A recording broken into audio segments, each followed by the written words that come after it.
Hello, are you ready to learn how to make that sick quilted jacket that I made for my trip? Too fucking bad, you're gonna. I really went pure vibes on this jacket. I just threw down the scissors and got to work. I'm gonna try to explain it to you a little bit better than that, but you know me. It's a half-assed explanation and you gotta use your whole ass imagination. Here's what you'll need. You will need your body. You will need to know how you like things to fit. Perhaps you have on hand a jacket that you love, that fits perfectly. Everything is great. You can trace that. So what did we do? Oh, for me, I just kind of eyeballed it and went for it. Also, important to note, I'm going to describe this using the measurements I used on my piece. You can do whatever you want using the measurements that work for you. You just scale up where appropriate, scale down where appropriate. Live your best life. This is just what I did for me. Let's go. I wanted the jacket to be as simple as possible. I didn't want to have to sew very much. I wanted to use one piece for the entire body that would wrap around. Initially, I wanted it to zip up, but in the end, I decided on buttons. And I knew I was going to want to put a couple pockets on the inside and that I would want it to have a big cool collar because I like a fucking collar. Oh, and I also wanted the arms very long so that they could cover my whole hands and keep my fingies warm, and then I could roll them up if I wanted to. With those things, I was like, all right, we're going to do it. And I also, did I mention, I didn't want to cut a whole lot. So the first thing I did was I measured myself from here to here, which was how long I wanted the jacket. And then I measured my pit to pit and added 4 or 6 inches because I knew I wanted it to be pretty boxy. Where I landed was something about somewhere around 22 pit to pit and 20 inches long. So that was my starting point. I also knew I wanted the body to be all one piece with no side seams.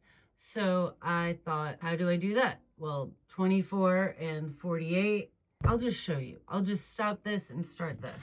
So I laid out my quilt pretty side up so I could see what I was working with. And I said, oh, I really like this section here. This would make a great jacket. I knew that I would need about 24 inches for the back and 24 inches for the front. And so that would mean I would need about 48 inches total. So I just started by drawing a line about 48 inches long and about 20 inches from the bottom so that I could start the body portion of this. From there, I crossed my fingers and I cut it out. I went, whoop. So then I was looking at it and I thought, you'll wrap around here, you'll wrap around here. Maybe buttons are a better choice. So then I started thinking maybe I'll do buttons. I don't know yet though, we'll see. But with it like this, I thought about how we make other things where the neck is a little bit higher than the shoulder. So you want to cut down there, and that I would probably need some curves for my armholes. So I took it back and I laid it flat the way that it would ultimately be finished.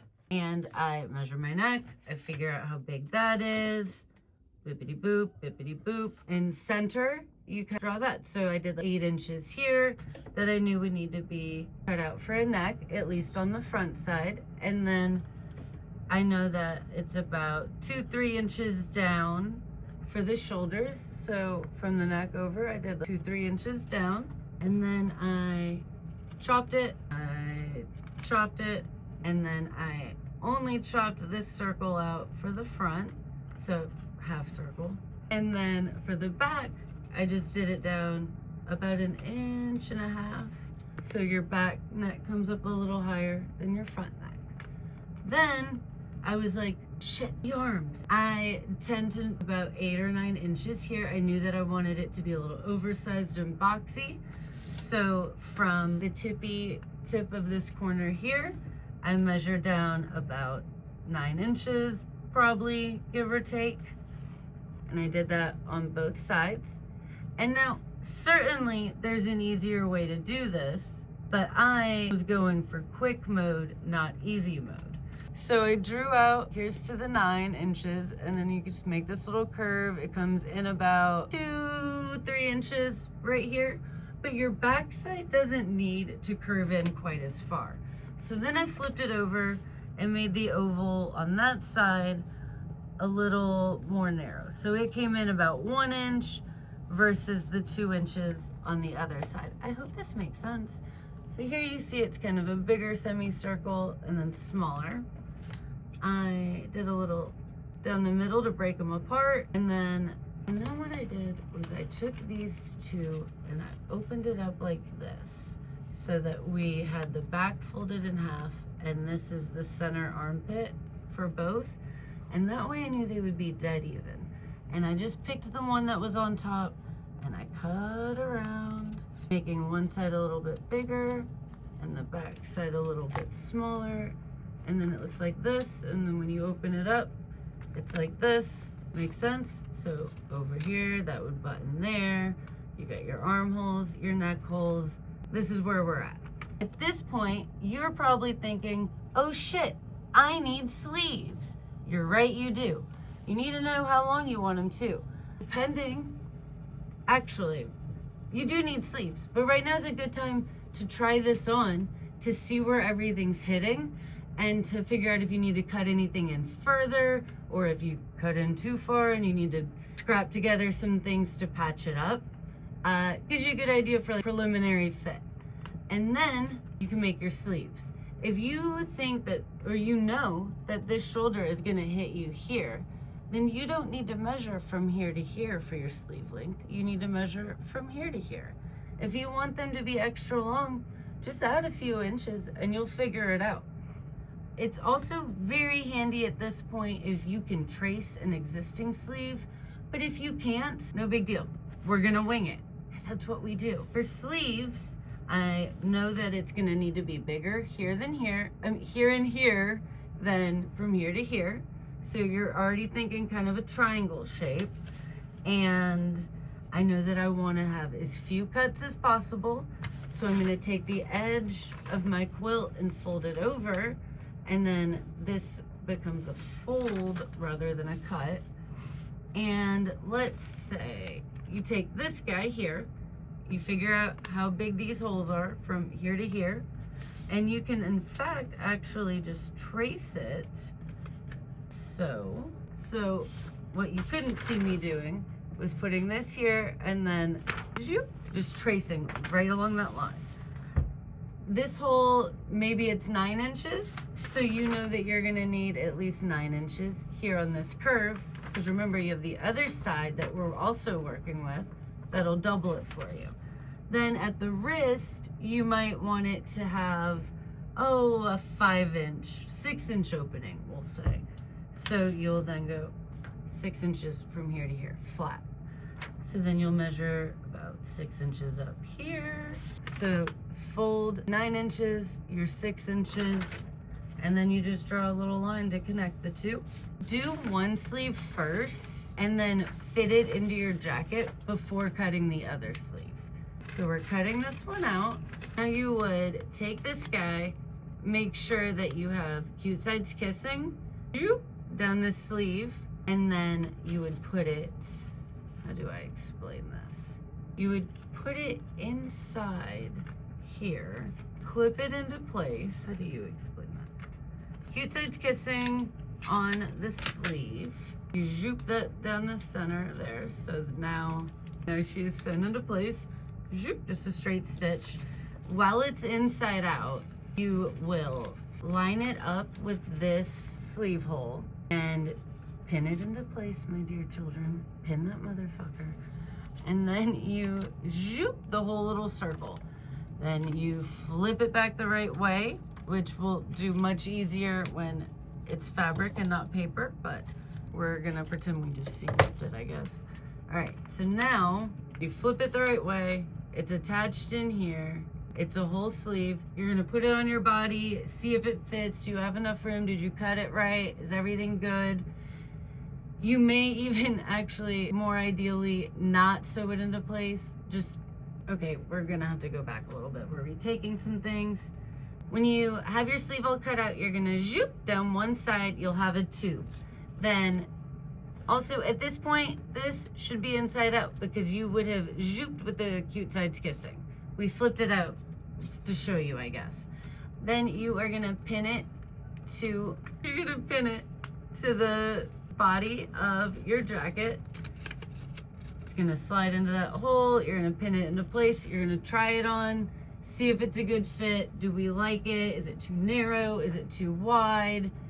You'll work out those kinks, and then you will unpin it, open that bad boy back up, and trace it, adjust it, or do whatever. If it doesn't need any adjusting, if it fit you perfectly, then you take it down and do another sleeve just like it. So you lay it out, trace, trace, trace, zoop down the side, attach it, make sure it's balanced, it's even, work out any of those kinks, and that's easy peasy. So then you have yourself 2 full sleeves. Let me cut out another one so that I can have the whole jacket here for you. Boop. Boppity. I realize now there are things I forgot to tell you. Because of course there are, right? One of your first steps after you cut out the body is you definitely want to make sure you've sewn the shoulders in place. You do that with the cute sides kissing, of course, and then flip it back the right way.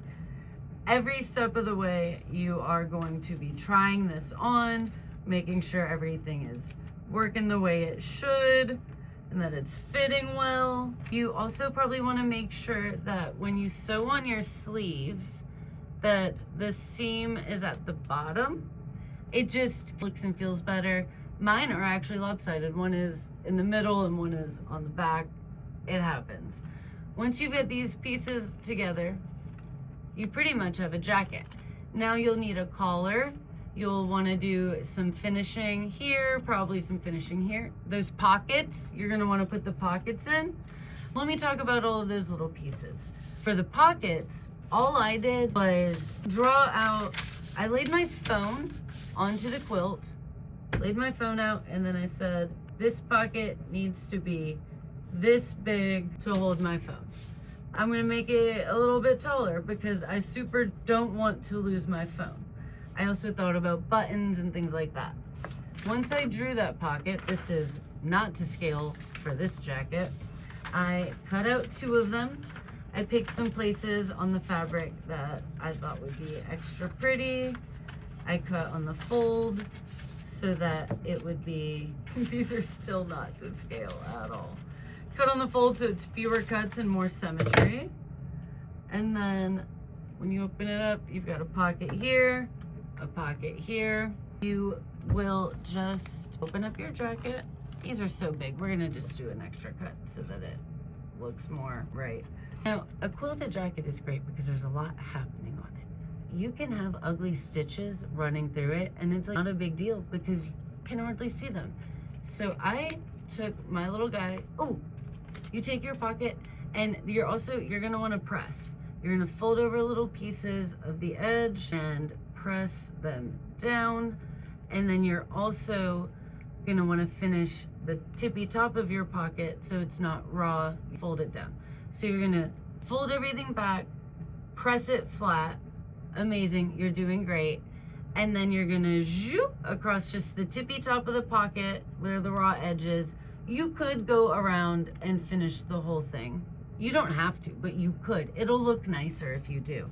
So once you do that, you're gonna put it on the inside of your jacket and pin it into place, try it on, make sure it's somewhere you can easily reach. I had to try it a bunch. I had pockets up here and over here, and you'll find the right place for you. And then you just get it settled and you zoop, zoop, zoop, a little top stitch all the way around the outside sides, but not the top. If you do the top, then you can't use your pocket. Once you got that one done, it's good, rinse and repeat. You're gonna take the other pocket, fold back the raw edges, press, press, press. You can finish them, finish the top, make it look nice, and then open up the jacket, find your good placement, and zoop, zoop, zoop it to the inside.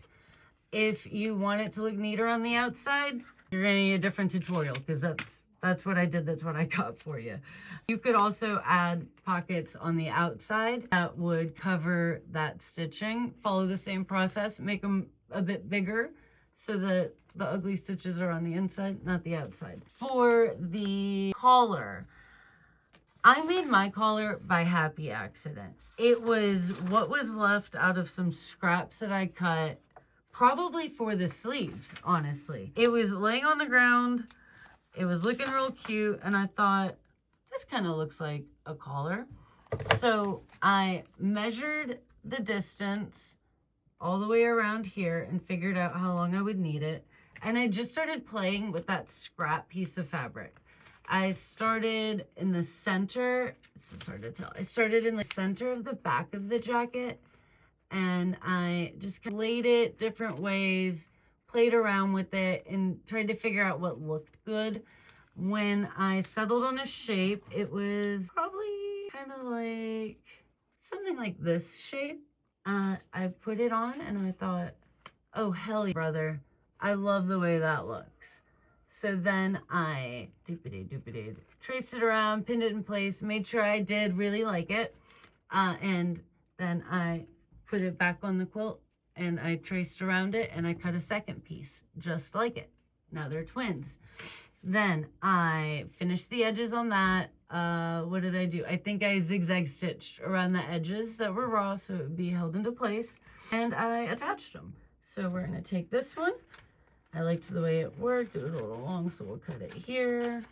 And we'll go, man, I could do this so much better if I would just take my time. If I would just take my time. We like this shape. Here's a nice convenient edge that I can use. Less stitching later. We'll go boop, boop, boop, boop, boopity boop. Cut you out. So I've got these two pieces that when you trace your pieces, make sure that you're tracing opposites, not identical. So you'll make the cute sides kiss, like I didn't do just then. And you know what? That's just a perfect example of how sewing works. If you ain't cussing, you ain't sewing, my friend. Fuck, I'll tell you what. You're gonna learn, you're gonna make mistakes. These little paper tutorials are great because when you make a mistake, you work on all the kinks this way. You figure it all out. Now I have these two pieces that will become my collar. Pretend they're identical, that I trace them perfectly. You want it to lay with the cup, like, you want it to lay down with this part facing up. You want the plain side to be this side, not this side. So you will first. I have to remember how to do this. So you're gonna pin everything into place with the collar on the inside of your garment, and you're gonna have the cute side of the collar kissing the ugly side of the garment, because when it's sewn on, it will flip the right way. This will make sense, I promise. Collar, starting at the center back, you're just gonna zoop all the way around to get this bad boy into place. So here's the zooping, here's the zooping. Then when it's sewn cute side this way, you're gonna open it up and flip it over, and magically you have your collar. Do you see? And then you just repeat the exact same thing on the other side. So we're gonna flip her back in for now. We're gonna grab the other side of the collar. Make sure that everything's facing the correct direction. Your collar pointing the way you're gonna want it to point. Pin it, obviously, and then right around that neckline. I don't need to waste all that tape. And doopity doopity boopity. You're gonna do some pressing, you're gonna do some opening of the seams, you're gonna flip her over, and the whole thing will be done, and it'll be beautiful, and you're gonna be amped. And then you're also gonna wanna do another stitch. You wanna make sure that this part stays showing, that it doesn't roll up or down or get weird. The best way to do that is with an understitch. I think I'm calling it the right thing. So basically, you have everything in place. You're gonna open it up, and then from this side, you'll take this overlap of fabric that will exist, and literally stitch it down all the way around this little line. It'll prevent it from, that was a terrible explanation. I'll have to do a real video for that. But look up understitching. In the meantime, it'll prevent the underside of your collar from rolling up. You basically are stitching right here. That's not great. You got your collar on, you got your sleeves on. You might need to finish these edges. You might want to add perhaps a nice finished edge from the quilt. You might be like, that'll be a nice way to do that, because like this edge is already finished. And you just attach it that way. You would do it kind of the same method as with the collar. Cut it to size, and then zoop all the way around there. And then when you flip it the right way, it'll be perfect and magnificent. You can also use that exact same technique for the bottom. For the finishing on the buttons and the buttonholes, that is a whole tutorial on its own. I use a buttonhole maker on my sewing machine that makes things go much quicker. There's a lot of measuring involved. I just, honestly, I lay out the buttons on the jacket where I think they'll look nice. This little goofy jacket. And I'll be like, oh, I like where the buttons are there. I draw an X where each of them should go. Then I put the other side on top and draw little lines that are in line with the buttons. At that point, you could just cut those little holes out that'll fit your buttons and hand sew the edges. You could choose to finish this with a zipper. That would be an entire tutorial of its own. I use the foot on my machine to do the buttonholes, and it's so much easier. Same with putting the buttons in. But that's it, really. It's just a basic jacket. Again, like the quick and dirty version, how you can make this yourself even faster. Cut out two 24 by 24 inch squares, or you could cut out two 24 by 24 squares. You draw lines about 10 inches down. You turn those into little half moons. You give yourself a little bit of extra room for the neck to go at a slant. Come down about 3 inches down, about 8 inches across. There's your neck hole. You throw on some sleeves. You make a cute little collar. You figure out your buttons, and you're fucking done. It's so easy. It's so easy.